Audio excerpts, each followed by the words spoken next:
Class 9th के सभी विद्यार्थियों, आज हम वार्षिक परीक्षा का आपका हिंदी का पेपर समझेंगे। इससे पहले मैंने आपको ABC पेपर बता दिया, डिस्क्रिप्शन में लिंक मिल जाएगी सभी पेपरों की। ध्यान से समझिएगा और अच्छे से नंबर प्राप्त करिएगा। तुलसीदास किस काव्य धारा के प्रतिनिधि कवि? राम भक्ति शाखा के। वाग्येय किसकी काव्य शैली? लद्दाख की। दोहे में आपके 24 मात्राएं होती है, इसमें सालिमा लिया जाएगा। मुंह की खाना का मतलब है हार जाना। परदादी ने चोर को सही रास्ते पर सहजता से बात समझाकर कहकर कर दिया था। बच्चे काम पर जाते। छंद 2 प्रकार के होते हैं, तूती बोलना का अर्थ थाक, थाक जमना जाएगा। मेरे नाना पक्के साहब माने जाते हैं। ठीक है, सालिम अली को का यहाँ आखिरी पलायन है और हिंदी का प्रथम उपन्यास परीक्षा गुरु को माना गया है। जीवन का खंड चित्रण, जीवन का जब खंड चित्रण होता है ना तो वो खंड काव्य कहलाता है।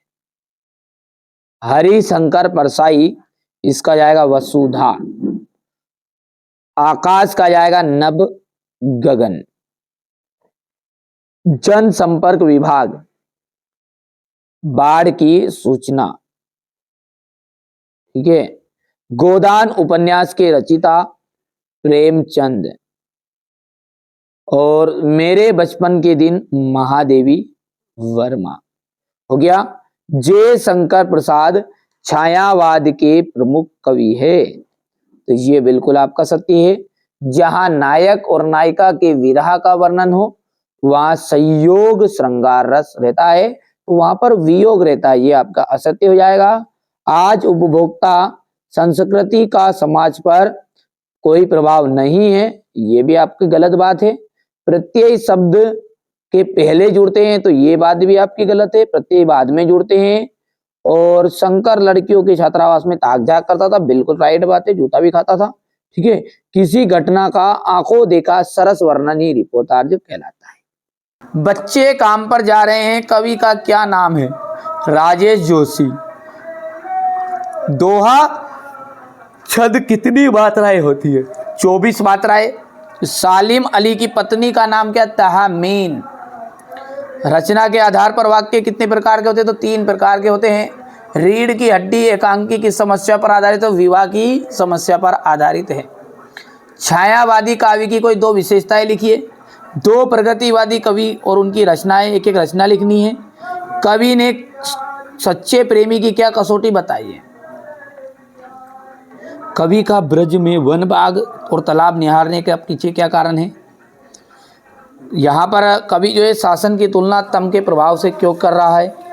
बादलों के आने से प्रकृति में जिन गतिशील क्रियाओं को कवि ने चित्रित किया है उन्हें लिखिए। बच्चों का काम पर जाना धरती पर एक बड़े हादसे के समान है, कवि ने ऐसा क्यों कहा है?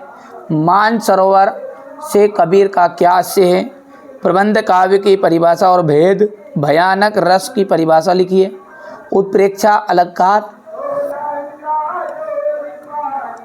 हास्य रस की परिभाषा उदाहरण सहित आपको बतानी है। इसके बाद में आगे बढ़ते हैं तो कहानी और उपन्यास, पूरे क्वेश्चनों का सॉल्यूशन दूंगा, घबराना नहीं है आपको। निबंध की परिभाषा लिखते हुए किन्हीं 2 निबंधों के नाम लिखिए। श्याम चरण दुबे की भाषा शैली की विशेषताएं लिखिएगा। हरिशंकर परसाई की 2 रचनाओं के नाम। यहाँ से आपका हो जाएगा लेखिका ने अपनी माँ के व्यक्तित्व को किन किन विशेषताओं का उल्लेख किया है। कांजी वंश में कैद पशुओं की हाजिरी क्यों ली जाती होगी? निपात शब्द का क्या आशय है? उदाहरण दीजिए। मुहावरा और लोकोक्ति में अंतर बताइएगा। लेखिका मृदुला गर्ग की नानी आज़ादी के आंदोलन में किस प्रकार भागीदारी रही? यहाँ से देखिए क्वेश्चन नंबर 18 है ये। मानुष हो तो वही रसखान है, बसो ब्रज गोकुल के गाँव के गारन। जो पशु हो तो कहाँ बस मेरो, चरो नित नंद की धेनु मजारन। पाहन हो तो गिरी को कियो कही हरिछत्र पुरंदन निधारन। जो खग हो तो बसेरो, करो मिली कंदली कुल कदम की डारन। इसकी व्याख्या भी अपना सोल्यूशन में देखेंगे। ठीक है, यहाँ से देख सकते हैं ये क्वेश्चन नंबर आपका 19 रहेगा बेटा। यहाँ से इसका अथवा वाला है ये। ठीक है, इसके बाद में अपन यहाँ पर देखने वाले हैं ये क्वेश्चन नंबर आपका 20,